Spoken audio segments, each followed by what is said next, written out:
Kanka Simdi Sana Tek Parka, Dermidin Akan, Hik Bolam, Baslik, Era Vermidin, Tame Men Haikai Tadinda, Drama Plus Ask Plus Saskanlik Plus Paparazzi Jeralimi Dalu, 4000 Kalama Yakin Sa Uzan Burmet Nyatsiorum. Tambur voiceover Akisi Jibi Alakak. Italy had always been a stage where elegance met chaos, where glamour collided with raw emotion, and where every step on a red carpet could change the rhythm of a celebrity's entire life. But nothing, absolutely nothing, prepared the Italian media, the fans, or even the festival organizers for what was about to unfold when Can Yaman arrived that night. There had been rumors, whispers carried through social feeds, blurry photographs taken from impossible angles, and the constant speculation about whether the Turkish superstar had really allowed someone new into his life. For months, thousands of people had followed his every move, every smile, every silence, looking for a clue. And then she appeared. Sara Bluma. The name itself had begun to ignite discussions across Italy and Turkey long before the festival. A rising personality, stunning in her own right, confident, warm, and with a mysterious presence that made people look twice without knowing why. They noticed her in the background of certain events, next to a table he was sitting at, behind a curtain on a set visit, or walking a few meters behind him at an airport. Nothing was clear. Nothing was confirmed. Until that night. Until the moment Italy literally stopped breathing for a few seconds. The festival lights were blinding, reflecting off the polished marble steps, photographers screaming for attention, cameras snapping relentlessly. Can walked with the calm assurance of someone who knew exactly what he brought to a room: energy, charm, power. Yet this time, something in his demeanor was different. Softer. Warmer. Almost hesitant, but in a captivating way. As if he were carrying a secret that both thrilled and terrified him. People noticed immediately. He looks different. He's glowing. Who is he texting? Every tiny gesture became an explosive topic of discussion. He greeted the crowd, smiling politely, waving as always, but he kept glancing toward the entrance corridor behind him. That was the first spark. 5 minutes later, when the doors slid open again, the flame turned into an inferno. She walked in gracefully, her hair falling around her shoulders like a gentle frame, her dress shimmering under the golden festival lights. Sara Bluma didn't smile as she entered. Instead, she took a slow breath, looked around the room, and instinctively found him. Their eyes locked for a split second that was long enough for every paparazzo to realize the truth before it was even spoken. Can's expression, slight surprise, followed by sudden warmth, was the final confirmation the world needed. Photographers erupted like fireworks.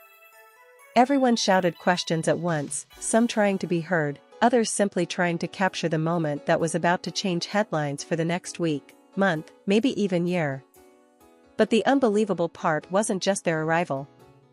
It was what happened when she walked toward him. No hesitation. No confusion.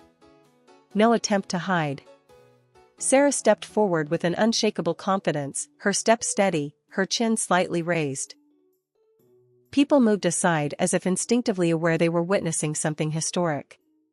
Can reached out, not dramatically, not exaggeratedly, but naturally, as if this gesture had been repeated countless times privately but never publicly. His hand gently slid toward hers. The room held its breath. And she accepted his hand as though it were the simplest thing in the world. In that exact moment, the festival changed from an elegant evening into an international earthquake. Journalists were screaming, fans were crying, some cheering, some shocked beyond words. And Ken, smiling slightly, his fingers intertwined with hers, leaned toward the nearest microphone and said the words no one expected to hear so clearly: "Yes, we are together." Italy exploded. Social media crashed. Headlines were drafted within seconds. But despite all the noise, the couple seemed strangely calm, as though this confession wasn't a breaking news moment but a natural step they had long been waiting to confirm. They posed together, not too close, not too distant, just enough to show comfort without theatrics. But what happened behind the scenes, once the flashes dimmed and the doors closed, painted the real story. Inside the private lounge area, Can removed his jacket and placed it over the back of a chair, still holding Sara's hand as if letting go would shatter something delicate between them. She laughed softly, brushing a strand of hair behind her ear, teasing him about his dramatic fans. "You knew this would explode," she said. "I knew," he replied, but hiding it felt worse. She tilted her head slightly, studying him. "Are you sure?" He nodded. "Tonight felt right." She smiled, and the room seemed to soften around them. But of course, nothing involving a superstar happens without tension. Within minutes, messages poured in. Managers, producers, sponsors, journalists, everyone demanded answers. Some congratulated him. Some warned him. Some insisted this might cause emotional backlash from fans who still hoped to see him reunited with someone from his past. Yet Can didn't seem shaken. He looked at his phone, sighed, and put it face down on the table. "Let them talk," he said calmly. They were going to talk anyway. Sara watched him quietly, appreciating the weight of what he had just done. This wasn't just a relationship confirmation. It was a declaration of honesty, one the industry rarely welcomed so openly. Later that night, as they walked onto the terrace overlooking the glowing city, the festival music echoing behind them, Sara leaned against the railing while Can stood beside her, close enough that their shoulders touched. "I didn't expect you to say it tonight," she admitted. "I didn't plan to," he replied. "But when you walked in, hiding didn't feel right anymore." Her breath caught slightly, and she looked away, overwhelmed by the sincerity in his voice.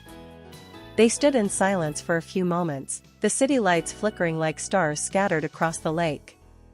Then he turned toward her, his voice lower, more intimate. "I know this is going to be difficult. People will create stories. Some will try to twist things. But I need you to know, I chose this.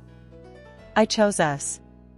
Sara closed her eyes briefly, absorbing the weight of his words. She had always known that being with someone as massive, as adored, and as constantly watched as Can meant sacrificing anonymity, comfort, and even safety at times. But hearing him speak so openly, so decisively, made something inside her settle. She intertwined her fingers with his again, whispering, "Then we face it together." And at that exact moment, the door behind them opened. A staff member stepped outside hesitantly. "Can, they're requesting one more photo of you both together, something for the official press release." He looked at Sara, silently asking for her approval. She nodded softly. They walked back inside, stopping beneath the spotlight. This time, the pose was different. This time, Can placed a hand on her waist, pulling her subtly closer. Sara rested her hand lightly on his chest. It wasn't exaggerated, it wasn't dramatic. It was simply real. And the cameras captured everything. The smile they shared. The ease between them. The undeniable chemistry. And the unspoken truth, this wasn't a publicity move. This wasn't an arrangement. This was a man who had finally allowed someone into the guarded parts of his life and a woman strong enough to walk beside him without losing herself. As the night went on, the atmosphere began to shift. What started as shock gradually turned into fascination. Fans online began dissecting every detail. The way he looked at her. How she leaned into him. The timing of their arrival. The softness in his voice when he said her name during a backstage interview. And as the world tried to adjust to this explosive confirmation, Can and Sara slipped away quietly from the festival, taking a private exit to avoid the chaos outside. Inside the car, the engine humming softly, the city lights sliding past them, Sara exhaled deeply. "This will change everything," she murmured.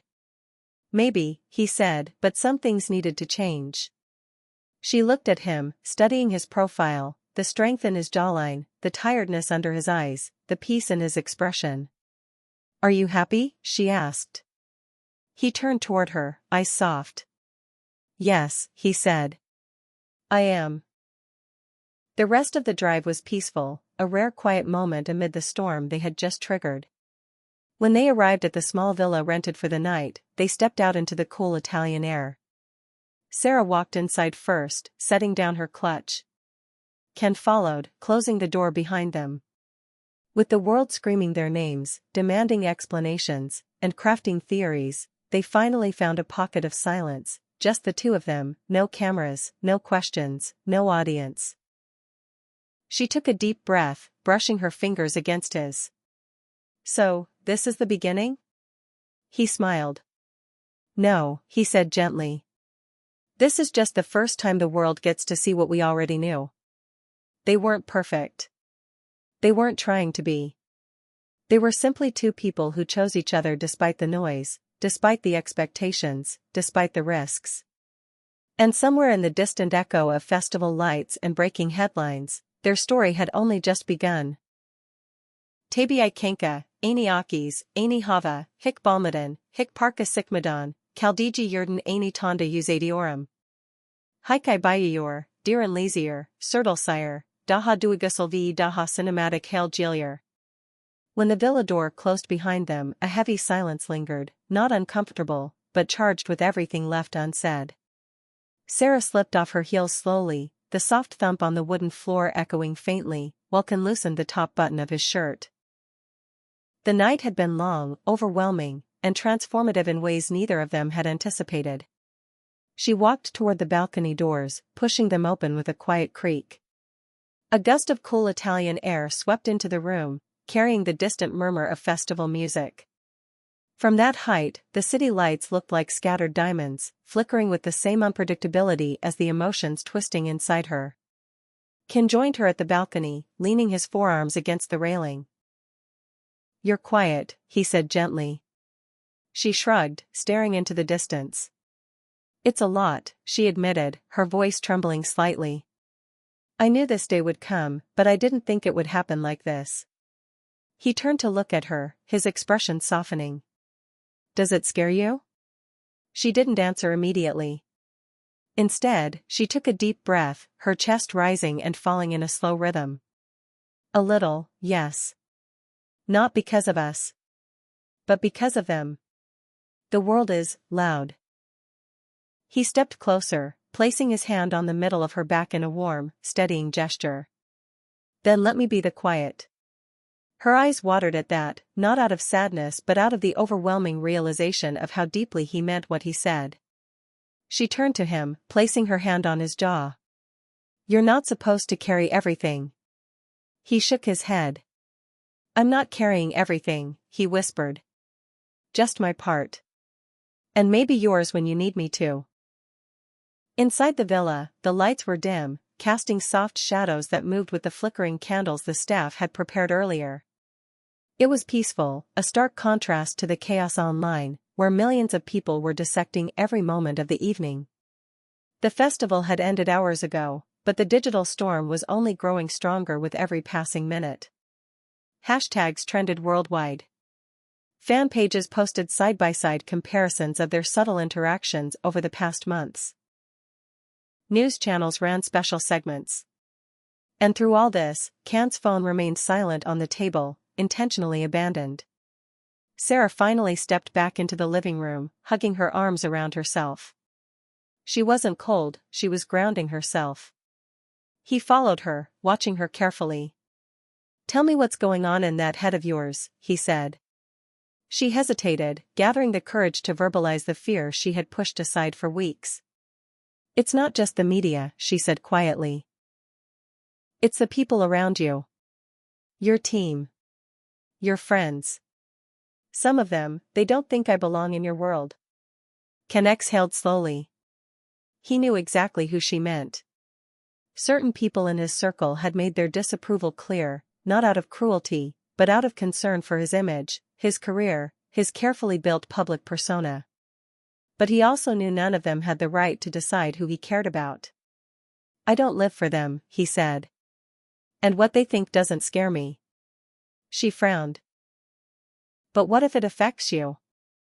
You know what they'll say, what they'll write. They'll dig into my life. They'll twist things." He stepped closer, lifting her chin so her eyes met his. "Let them. I'm not hiding you, and I'm not losing you. His confidence wrapped around her like a shield she didn't know she needed. For a moment, she let herself lean into him fully, her forehead resting against his chest, her breath sinking with his heartbeat. The warmth, the stability, the sincerity. It all felt so steady, so real, that the world outside seemed irrelevant. She closed her eyes. I don't want to be the reason you get attacked. He shook his head instantly. You're not a reason. You're a choice. My choice. Hours passed. They settled onto the couch, legs intertwined, wrapped in a soft blanket as the candles dimmed. The night felt endless, stretching gently like a moment suspended in time. Can traced slow circles on her hand, grounding her. She rested her head on his shoulder, listening to the steady rhythm of his breathing. Do you regret saying it? She asked suddenly, her voice small. He paused, considering not the question but the fear behind it. No, he answered firmly. I regret waiting this long. She looked up, her eyes glistening. Then why did you wait? The question hung heavily in the air. He sighed. I was protecting something fragile. Not just you, but us. Sometimes the world breaks things before they have a chance to grow. She swallowed hard. And now? He smiled faintly. Now I think it's strong enough. The villa clock ticked quietly in the background. The fireplace crackled softly. Outside, a distant thunderstorm began rolling over the hills, a low rumble that shook the glass subtly. Sara watched the lightning flash across the sky. That storm is coming closer, she murmured. It feels like a metaphor. Ken chuckled. Everything feels like a metaphor when you're tired. But she shook her head. Not this. The world is about to hit us hard. Tomorrow morning, everything will be different. He didn't deny it. Tomorrow would be interviews, statements, clarifications, denials of false rumors, doors opening, doors closing. Old fans would celebrate, new critics would appear, opportunists would try to profit. It was inevitable. But he wasn't afraid. He reached out, brushing her hair away from her face. Let tomorrow come. Tonight is ours. For a few minutes, they simply breathed together. Then he stood up, walking to the kitchen to pour 2 glasses of water. She watched him move, calm, grounded, steady in a way that felt different from his usual screen presence. This wasn't the actor the world adored. This was the man behind the fame, stripped of performance, stripped of pressure, just himself. When he handed her the glass, their fingers brushed. A familiar electricity pulsed between them. Do you ever wish things were simpler? She asked. He laughed softly. All the time. But then I remember, simple stories rarely become worth telling. The storm outside grew louder, the rain beginning to hit the balcony tiles in sharp, cool bursts. Sara walked back toward the balcony, opening the door again. The wind carried the smell of wet stone and mountain air. She stepped outside, letting the raindrops touch her hands. Ken joined her silently. It's beautiful, she whispered. It is, he said, but he wasn't looking at the city, he was looking at her. The moment stretched, quiet and raw. Then she turned toward him, her voice trembling in the wind. Can. I'm scared of being swallowed by your world. He stepped closer, cupping her face gently. Then don't step into my world, he said softly. Let's build one together. Her breath caught. The vulnerability in his voice was something she had never heard so directly. She blinked, letting his words sink into her. What does that mean? He leaned his forehead against hers, their breaths mingling. It means I'm done living for expectations. I want something real. Something ours. Not theirs. The city roared below them, unaware of the depth unfolding on the balcony above. The rain fell harder, soaking their hair, their clothes, but neither moved. They stood together, grounded, connected by something deeper than the flashes of cameras or the noise of headlines. For the first time in months, maybe years, he wasn't acting. She wasn't hiding. And the world, in all its loudness, faded into a distant hum. Inside again, dripping water onto the wooden floor, they laughed, really laughed, not out of humor but relief. He grabbed a towel, draping it around her shoulders. She held it tightly, her eyes lingering on him. "So, what happens now?" she asked. He shrugged lightly. "Now? We sleep. And tomorrow? We face whatever comes. Together." They settled under the blankets, the storm still echoing faintly outside. She curled into him, her head resting just under his collarbone. His arm draped protectively around her, fingers running slowly through her damp hair. In the dark, with only the sound of their breathing and the distant rain, Can whispered something she almost didn't catch. "You make everything feel possible." She closed her eyes, a soft smile forming. "So do you," she murmured. And as the world outside prepared to explode with theories, opinions, and headlines, they drifted into sleep, two souls resting in the calm before the storm they had willingly walked into, not as individuals, but as something stronger. Something chosen.